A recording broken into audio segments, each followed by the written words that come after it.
ఓం నమ శివాయ.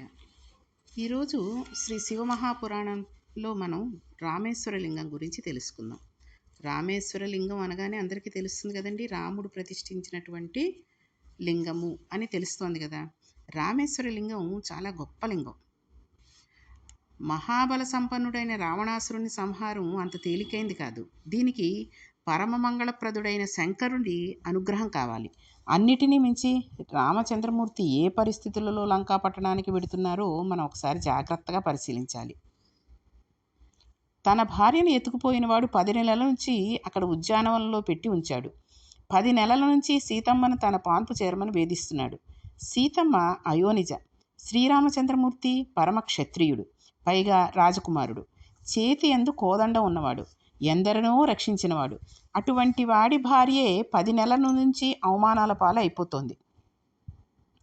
ఇప్పుడు ఒక్కసారి లంకా పట్టణంలోకి వెళ్ళగానే, అసలు ఆ లంక వంక తీక్షణంగా చూడగానే నిజంగా రామచంద్రమూర్తిలోనే ఒక్కసారి ఆగ్రహం పెళ్ళుబుకితే, ఈ నీచుడే తన భార్యను తెచ్చి దాచాడన్న భావన కలిగితే, ఒక్కసారి కానీ ఆయన అదుపు తప్పినట్లయితే ఆయన వేసే బాణ పరంపరలకు లోకం అంతా లయమైపోతుంది.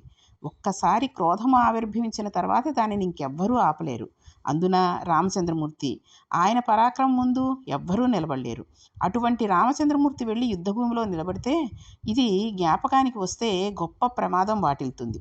అందులో ఒకసారి విభీషణుడు వచ్చి ఆశ్రయించాడు. అదే లంక నుంచి వచ్చాడు.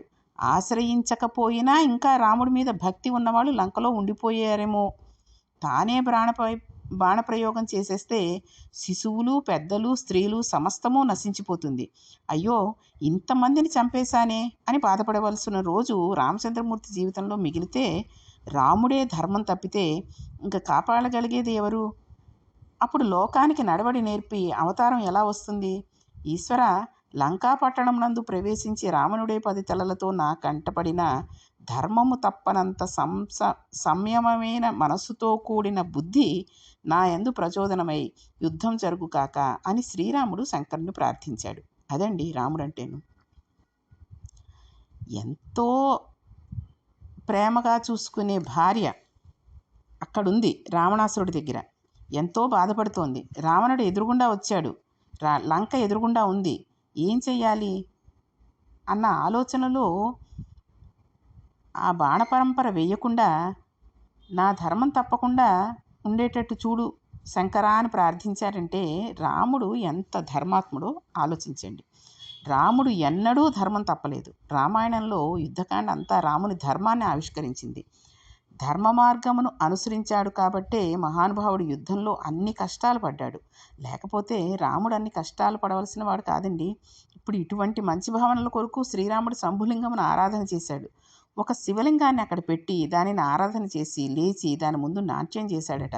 అంటే రామచంద్రమూర్తికి ఎన్ని విద్యలు వచ్చో అన్ని విద్యలతో శంకరుడు ప్రీతి చెందేటట్లుగా ప్రవర్తించాడు. తనకు ఏ విభూతి ఉంటే ఆ విభూతిని ఈశ్వర ప్రసాదం కొరకు వినియోగించాడు. లోకంలో అనేక విభూతులుంటాయి. కాయక, వాచిక, మానసిక, ధన విభూతుల వంటివి అనేక ఉంటాయి. విభూతులు అంటే చేసే పనులు. ఒకడికి బలం ఉంటుంది. బలం ఉన్నవాడు కనీసంలో కనీసం ఎప్పుడో ఒకప్పుడు ఇతరులతో కలిసి ఒక దేవాలయానికి వెళ్ళి ఆ దేవాలయాన్ని శుభ్రంగా తుడిచి, ఆ దేవాలయ ప్రాంగణంలో ఉన్న కొన్ని మొక్కలకు నీళ్లు పోసి, ఒక వారం రోజులు భక్తులందరూ కలిసి ఒక దేవాలయాన్ని దిద్దుబాటు చేసి అందంగా తీర్చిదిద్దడానికి కాయక సేవ చేసినట్లయితే అప్పుడు మన శరీరంలో ఉన్న బలం ఈశ్వర సేవకు ఉపయోగపడినట్లు అవుతుంది. మానసిక విభూతి అంటే ధ్యానమునందు ఈశ్వరుని దర్శించడం. ఈశ్వరుడు మనకు నోరు ఇచ్చాడు. ఆ నోటితో ఈశ్వర నామాలు చెప్పాలి. ఈ నామాలను చెప్పడం చేత మనం చేసే పాపాలు పోతూ ఉంటాయి. ఇది వాచిక విభూతి. కలియుగంలో అంతే కదండి, భగవన్నామం చెప్పడం వల్లే మనం చేసిన పాపాలు పోతూ ఉంటాయి. ఒకరికి ఐశ్వర్యం ఉందనుకోండి, వాళ్ళు దేవాలయానికి ఏదో ఒక ఉపకారం చేస్తారు. వారి ధన సంపత్తి ఈశ్వరార్చనకు ఉపయోగపడుతుంది. కాబట్టి మనకు ఉన్నదానిని ఈశ్వర అర్చన యందు ఉపయోగించాలి. అది ధన విభూతి. రామచంద్రమూర్తికి అనేక కళలు వచ్చు. ఆయనకు నాట్యం వచ్చు. నృత్యం దర్శయామి అని పరమశివుడి ముందు నాట్యం చేశారు. గీతం శ్రావయామి అని శంకరుడి ముందు ఒక పాట పాడారు. ఒక్కసారి శంఖాన్ని పట్టుకుని ఊదాడు. రావణాసురుని భక్తికి రామచంద్రమూర్తి భక్తికి ఎంత తేడా ఉందో చూడండి.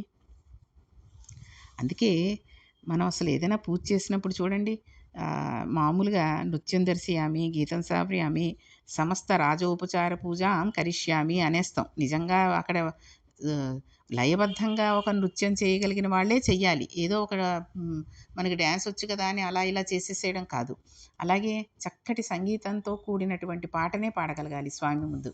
ఏదో ఒక పాటను పాడేస్తాము, రాగం లేకపోయినా పర్వాలేదు అనుకుంటే అది తప్పవుతుంది. అందుకే అవన్నీ కూడా పెద్ద పెద్ద క్షేత్రాలలోనూ అలాంటి చోట చేయగలరు తప్పితే మామూలుగా ఇలాంటివి చెయ్యలేరు. ఆయన అన్నారు రామచంద్రమూర్తి, స్వామిన్ శంభో మహాదేవ సర్వదా భక్తవత్సల పాహిమాం శరణాపన్నం తద్భక్తం దీనమానసం. ఈశ్వర, నేను నీ భక్తుణ్ణి, దీనుణ్ణి. ఎప్పుడైనా నా నుండి కోపం బయటకు రావచ్చు. బాహ్యమునందు గొప్ప పరాక్రములు గల రావణాసురుణ్ణి నేను నిగ్రహించాలి. మీరు శివుడు, మీరు మంగళప్రదులు, మీరు నన్ను ఆశీర్వదించాలి, మీరు నాకు జయం ఇవ్వాలి. కాబట్టి శంకర, నన్ను అనుగ్రహించండి అన్నారు. అనేసరికి చూడండి, ఆయన మనిషిగా ఆ అవతారాన్ని ఎత్తాడు కాబట్టి తను విష్ణుమూర్తిని అన్న విషయం చెప్పుకోకుండా శంకరుణ్ణి ప్రార్థించాడు. ఆయన అలా అనేసరికి శంకరుడు ప్రత్యక్షమై శ్రీరాముని చేత పూజలు అందుకున్నాడు. శ్రీరాముడు శివుడితో, నీవు ఇక్కడనే వసించు, ఇక్కడ వసించిన నిన్ను రామచంద్రమూర్తి చేత ప్రతిష్ఠించబడిన లింగము అనే పేరుతో లోకమంతా నిన్ను ఆరాధన చేస్తుంది అన్నాడు. శివుడు ఇప్పుడు శ్రీరాముడిగా పెడుతున్నాడు. శివస్య హృదయం విష్ణు, విష్ణోచ్చ హృదయం శివ. లంకకు వెడుతున్న శ్రీరామునికి పరమశివుని ఆశీర్వచనం కలిగింది. నీవు జయమును పొందుతావు అని పరమశివుడు శ్రీరాముని ఆశీర్వదించాడు. రావణుడు శివుణ్ణి బలం కావాలని అడిగాడు. అది అహంకారంతో కూడిన పూజ. రావణుడు పాడవడానికి పనికొచ్చింది. శ్రీరాముడు శివుణ్ణి జయం కావాలని అడిగాడు. ఇది ఈశ్వరానుగ్రహం. ఇప్పుడు ఆయన రామచంద్రమూర్తి కోరిక మేరకు ఒక శివలింగంగా అక్కడ ఆవిర్భవించారు. అనంతరమునందు రామచంద్రమూర్తి లంకాపట్టణానికి వెళ్ళాడు. రావణుని సంహరించాడు. సంహరించిన తర్వాత తిరిగి పుష్పక విమానంలో వచ్చేస్తున్నారు. సీతమ్మ తల్లితో కలిసి పుష్పక విమానంలో వెడుతూ కిందకు చూపించాడు. సీత, నీ కొరకే రావణుడు ఇక్కడ చంపబడ్డాడు, నీ కొరకే కుంభకర్ణుడు ఇక్కడ చంపబడ్డాడు. ఈ యుద్ధభూమి రాక్షసుల పీనుకు పెంటలతో నిండిపోయింది. ఇదంతా నీ కొరకే. క్షాత్రధర్మంలో ధర్మమును విడిచిపెట్టకుండా ఇంత యుద్ధం చేసి నిన్ను నా దానని చేసుకుని నా క్షాత్రధర్మం నందు పొరపాటు లేనివాడినయ్యాను అని చెబుతూ సముద్రం మీదకి వెళ్ళినప్పుడు ఆయన ఒక మాట చెప్పాడు. చూసావా, ఇదిగో సేతువు, ఇదిగో ఇక్కడే నాకు మహాదేవుడు సాక్షాత్కరించి నన్ను అనుగ్రహించాడు అని చెప్పాడు. రామాయణంలో యుద్ధకాండలోని శ్లోకాలలో ఈ పాదం ఉందండి. రామచంద్రమూర్తి అంతటి ధార్మికుడు అవతార ప్రయోజనంలో మనకి నడవడి నేర్పలసినవాడు. ఆయన శివపూజ చేశాడనడంలో ఏమీ సందేహం లేదు. ఆయన శివపూజ చేశాడు, శంకరానుగ్రహాన్ని పొందాడు. మంగళం కావాలంటే శివలింగార్చన చేయవలనన్న విషయం మనకి నేర్పించాడు. ఇక్కడే నాకు శంకరానుగ్రహం కలిగింది అని ఆ ప్రదేశాన్ని చూపించి చెప్పాడు. అందుకనే చూడండి, ఇళ్లలో శుభకార్యాలు అయిన తర్వాత కూతురికో కోడలకో పురుడొచ్చి పిల్లవాడు పుట్టిన తర్వాత పురిటి శుద్ధి అయిపోయిన తర్వాత ఒక్కసారి శివాలయానికి వెళ్ళి శివుడికి అభిషేకం చేయించడము ఏదో చేస్తూ ఉంటారు. అలాగే పిల్లాడికి బారసాల అయిపోయింది, అభిషేకం చేయిస్తారు. అన్నప్రాసన అయింది, అభిషేకం చేయించుకోవాలి. ఇంట్లో పెళ్ళి శుభకార్యం అయింది, వెళ్ళి అభిషేకం చేయించుకోవడం. అది మన ఆనందాన్ని ఆయనకి చెప్పడం అన్నమాట. ఇంత మంచి పని చేయించావు మహానుభావ మాకు, అందుకని ఆ రుణాన్ని ఇలా ఇంతకంటే ఇంకేమీ చేయలేను, కాబట్టి నీకు ఒక్క చెంబుడు నీళ్లు పోసి అభిషేకం చేసుకుని నా మనసులో ఉన్న ఆనందాన్ని నీతో పంచుకుంటున్నాను అని చెప్పుకోవడం అనమాట. అంతకంటే ఏం కాదు. కాబట్టి ఏ పనైనా అయిన తర్వాత మనం ఒక్కసారి దేవాలయానికి వెళ్ళి ఆ మహేశ్వరుణ్ణి, ఆ పరమేశ్వరుణ్ణి కనుక మనం భక్తితో నమస్కరించినట్లయితే ఆయన సంతోషిస్తాడు. ఓహో, నేను చేసిన దానికి వీడు ఇంత ఆనందంగా ఉన్నాడనమాట అనుకుంటాడు. అయితే ఇక్కడ మనకు ఒక సందేహం కలగచ్చు. సముద్రం దాటే ముందు రామచంద్రమూర్తి పూజ చేసిన సందర్భంలో శివలింగం ఆవిర్భవించింది అని మనం చెప్పుకున్నాం. కానీ ఈవేళ రామనాథలింగం సముద్రంలో కల రామేశ్వరం దీని అందున్న శివలింగంను రామచంద్రమూర్తి స్థాపిత శివలింగంగా పూజ చేస్తున్నాం. రామచంద్రమూర్తికి సాక్షాత్కరించిన శంకరలింగము మనం వెళ్ళి పూజ చేస్తున్న రామేశ్వరలింగము ఒకటేనా అనే అనుమానం వస్తుంది మనకి. అలా అయి ఉంటే మరి రామేశ్వర క్షేత్ర స్థల పురాణం నందు రావణ సంహారం అయిపోయిన తర్వాత రామచంద్రమూర్తి ప్రతిష్ఠ చేయడం కోసం హనుమను కాశీపట్టణమునకు పంపించి విశ్వనాథలింగాన్ని ఒకదాన్ని తీసుకురమ్మంటే హనుమ కించిత్ ఆలస్యంగా వస్తే సీతాదేవి సైకతలింగాన్ని తయారు చేసిందని, రామచంద్రమూర్తి ఆ లింగమును ప్రతిష్ఠ చేశారని రామేశ్వరంలో చెబుతూ ఉంటారు. పైగా అక్కడ సరస్వతీబావి, సావిత్రీబావి, గాయత్రీబావి, నలబావి, గంధమాదన బావి మున్నగు బావులున్నాయి. అసలు ఆ క్షేత్రమే తడిగా ఉంటుంది. అది చాలా పెద్ద గుడి. ఇప్పటి వరకు మనం చెప్పుకున్న జ్యోతిర్లింగాలన్నీ స్థల పురాణానికి, పురాణ కథకు సరిపోయాయి. ఇప్పుడు ఆ 2 శివలింగాలు ఒకటేనా, లేక మరొకటి ఏదైనా జరిగిందా? ఈ విషయం మహానుభావుడు మల్లాది చంద్రశేఖర శాస్త్రి గారు రామాయణం నందు ధర్మ సూక్ష్మములు అనే గ్రంథంలో పరిష్కారం చేశారు. ఆయన ఒక మాట చెప్పారు. కూర్మ పురాణంలోంచి ఒక విషయాన్ని ప్రతిపాదన చేస్తూ యావస్సేతు శతావస్య కాశ్యాం యత్రితి రోహిత, నేను తిరోహితుడనై ఉంటాను, అందరికీ నేను కనబడను, కనపడకుండా ఉంటాను అని శంకరుడు అన్నాడు.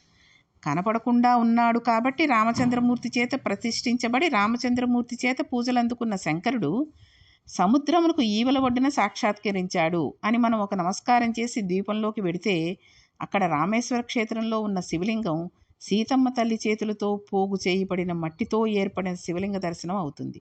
అది రామచంద్రమూర్తి చేత ప్రతిష్ఠించబడిందా? అంతటి ప్రాజ్ఞుడైన హనుమ శివలింగాన్ని తేవడంలో ఆలస్యం జరిగిందా? ఆయన అలా చేస్తాడా? అలా ఎందుకు జరిగింది? ఇవన్నీ మనం కొంచెం జాగ్రత్తగా అవలోకనం చేసుకోవాలి. రామాయణంలో దీని ప్రస్తావన ఎందుకు లేదు అని కూడా మనకు అనుమానం రావచ్చు. ఎందుకంటే మనం రామాయణంలో ఈ విషయాన్ని అసలు చెప్పుకోలేదు కదండి. రాముడు శివలింగాన్ని ప్రతిష్ఠించాడు, శివుడు ప్రత్యక్షమయ్యాడు రాముడికి అన్న విషయాన్ని మనం అసలు రామాయణంలో చెప్పుకోనే లేదు. అసలు ఎందుకు జరిగింది ఇదంతా? రామాయణం కావ్యం.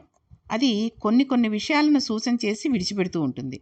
రామాయణం ప్రతిపాదించిన కొన్ని సత్యాలు లోకంలో ఉన్నాయి, ప్రతిపాదించని సత్యాలు కొన్ని లోకంలో ఉన్నాయి.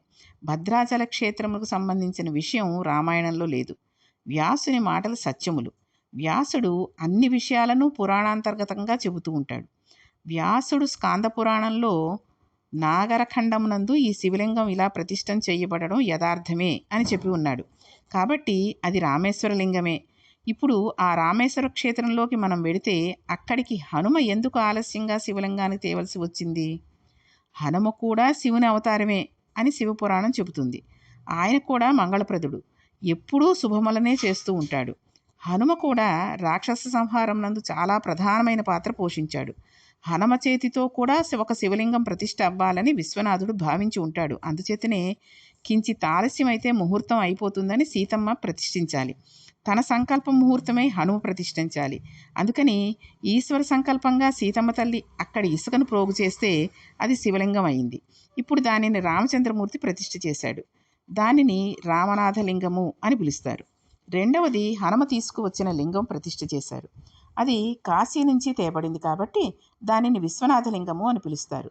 ఆ బావులలో ఉండే నీటి యందు ఓషధి శక్తులు ఉంటాయి. ఆ బావులలో ఉన్న నీటితో స్నానం చేయాలి. రామేశ్వరంలో మనం సముద్రం స్నానం చేస్తాం. అదండి రామేశ్వరానికి ఉన్న ఒక గొప్పతనం. కాబట్టి రామేశ్వరం వెళ్ళి రాముడు ప్రతిష్ఠ చేసినటువంటి ఆ శివలింగాన్ని కనుక మనం చూసినట్టయితే ఎన్నో రకాలైన విజయాలని సాధించవచ్చు అన్నమాట. కాబట్టి మనం రామేశ్వరం వెళ్ళామంటే రాముడు ప్రతిష్ఠ చేసినటువంటి రామనాథలింగానికి వెళ్ళాలి, చూడాలి. హనుమ తీసుకువచ్చిన లింగాన్ని ప్రతిష్ఠ చేసి దానికి విశ్వనాథలింగం అని పిలుస్తారు. ఎందుకండి? అది కాశీ నుంచి తేబడింది కాబట్టి అది విశ్వనాథలింగం అని పిలుస్తారు. అయితే ఈ బావులు ఉండే చోట ఓషధ శక్తులు ఉంటాయని తెలుసుకున్నాం కదా. కాబట్టి ఆ బావుల్లో నీటితో స్నానం చేయాలి. ఇవన్నీ కూడా రామేశ్వరం వెళ్ళినప్పుడు మనం చేయాల్సినటువంటి ముఖ్యమైన విషయాలు. అలాగే రామేశ్వరంలో మనం వెళ్ళినప్పుడు ఏమేమి చూడాలి, అక్కడ ఆ రైల్వే స్టేషన్ యొక్క గొప్పతనం ఏమిటి, తర్వాత శంకరాచార్య వారు అక్కడికి ఓ శివలింగం తీసుకొచ్చారు, దాని గొప్పతనం ఏమిటి, తర్వాత కాశీకి వెళ్ళి రామేశ్వరం వెళ్ళడం, రామేశ్వరానికి వెళ్ళి కాశీకి వెడితే సంపూర్ణ తీర్థయాత్ర అవుతుందని చెప్పుకుంటూ ఉంటాం. ఈ విషయాలన్నీ ఏమిటి అవి ఎందుకు అలా జరిగాయి, ఎందుకు వచ్చాయి, ఈ మాటలు ఎందుకు వచ్చాయి అనే విషయాలన్నిటినీ కూడా మనం రేపటి పారాయణంలో తెలుసుకుందాం. కాబట్టి రామేశ్వరం వెళ్ళినప్పుడు ఈ కథ అంతా మనం చిన్నదే కదండి, తలుచుకుని ఒక్కసారి ఆహా ఇక్కడంతా ఇలా జరిగింది కదా, అందుకే ఈ రామేశ్వర లింగానికి ఇంత ప్రాముఖ్యత అని చెప్పి తెలుసుకోవచ్చు. కాబట్టి ఇప్పుడు మనం తెలుసుకుంటున్న జ్యోతిర్లింగాలన్నిటినీ కూడా తె మనం ఊరికే వింటున్నామని కాకుండా, విన్నవి చక్కగా మనస్సులో ఉంచుకుని, ఒక కాగితం మీద ఏమేం చూడాలి, ఏంటి అన్నవి రాసుకుని, పుణ్యక్షేత్రాలకు వెళ్ళినప్పుడు కనుక మనం చేసినట్టయితే, మనకి చూసిన ఫలితం ఎంతో గొప్పగా ఉంటుంది. కాబట్టి రేపు ఇంకొన్ని విషయాలు రామేశ్వర లింగం గురించి, రామేశ్వరం గురించి రేపటి పారాయణలో తెలుసుకుందాం. ఓం నమః పార్వతీపతియే హర హర మహాదేవ శంభో శంకర.